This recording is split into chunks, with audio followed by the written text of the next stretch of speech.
this is the problem when we do not educate British people about empire. We need to understand that when you look, and this is not just looking back, it's also understanding how Britain still benefits from this today. So please understand that the British royal family, and this is me surmising, the British royal family conceived the slave trade and its parliament executed it. The British royal family conceived colonization and its parliament executed it. Yes, the same parliament where we got the Magna Carta, the Bills of Rights, was exactly where colonization, slave trade was executed and planned.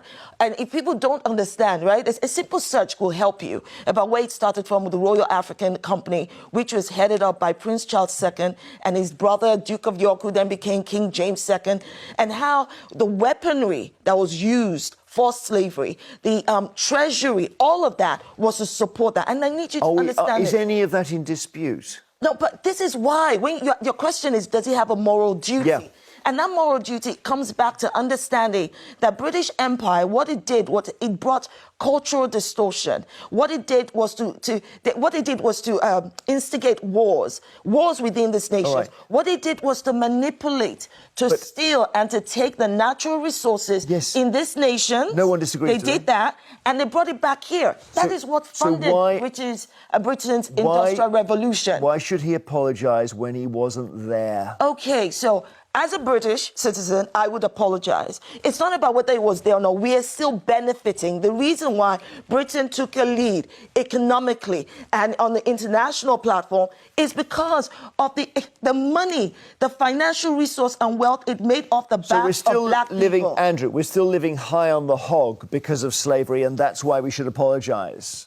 Look, we mustn't forget too, I hear what Shola says, and there's no doubt Britain was a major player in the slave trade. It was also a major player in the abolition of the slave trade. We shouldn't forget that. We shouldn't forget that. Hang on. Wait, if I may.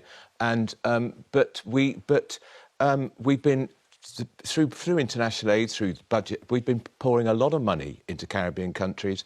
For instance, I was just checking, in 2015, a £300 million Caribbean fund.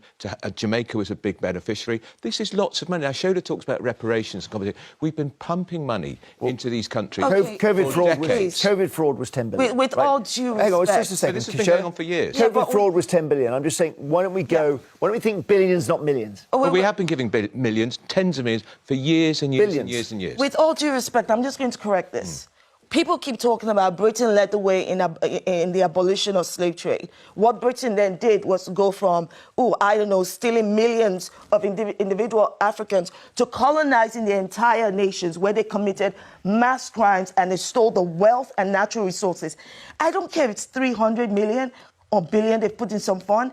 Britain could not possibly afford to pay back what it owes this African nation. So what should it do? So it owes far more. If money doesn't how do you do it? But you still need to pay something. The question is there a moral duty to apologise? The reason why Prince William, Prince Charles, the royal family and this government don't want to apologise is because they do not want to pay for their crimes. Okay. And the fact that they're still benefiting I hear. from All it right, today. Storm.